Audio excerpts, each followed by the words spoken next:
I want you, Madam Fo,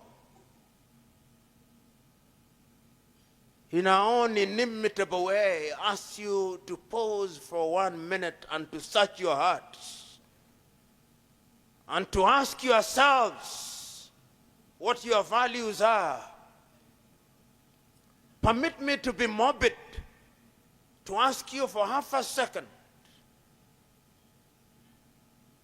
to pause and ask yourself, if the Almighty were to call you now,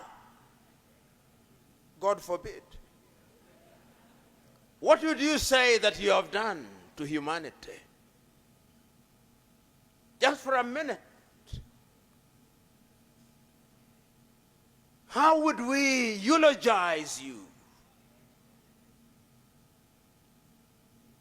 Would you simply say that you are born on the 28th of some month of some year, and that you lived and that you died, and that the only two certificates you have are the birth and the death?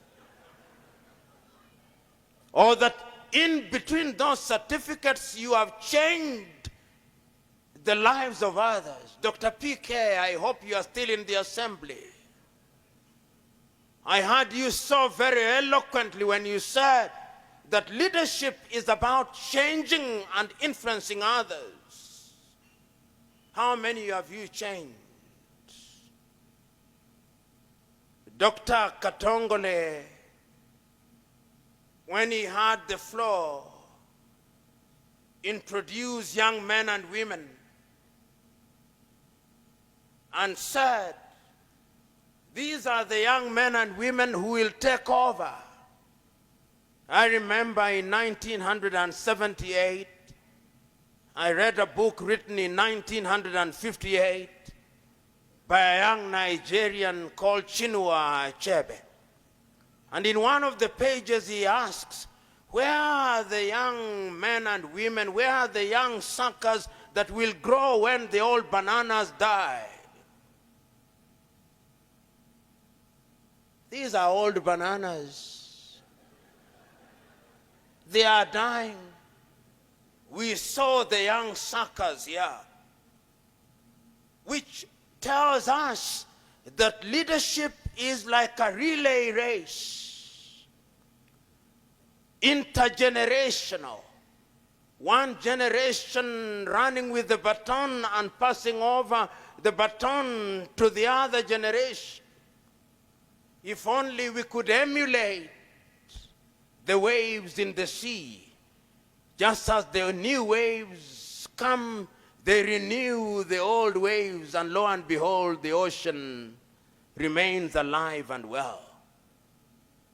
Ladies and gentlemen, this is a happy occasion. It is a happy occasion because we have come here to remind ourselves that when all is said and done, perhaps service is the only thing that defines us. Dr. PK, you said it so very eloquently and very passionately that when the chips are down, we'll ask not how many cars you drove. We'll ask not whether you are wearing designer suits from Giorgio Armani. We'll ask not which perfume you wore from Bulgaria. We'll ask, whom did you serve and which lives did you change?